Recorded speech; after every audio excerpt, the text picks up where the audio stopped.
শুভ সকাল বন্ধুরা। সকালবেলা দেখো চা বসিয়ে দিয়েছি আর একদিকে ভাত। তো সবাইকে চা দিয়ে আমিও একটু চা খেয়ে নিলাম। চা খেয়ে নিয়ে এখন বানিয়ে নিচ্ছি একটা ডিমের অমলেট মাম্মা পাপাকে খাওয়াবো বলে।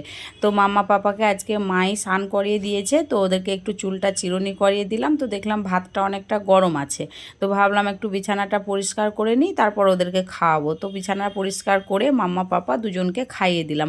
খাইয়ে দিয়ে চলে এলাম রান্নাঘরে, আবার দুপুরে রান্না বান্না করব বলে।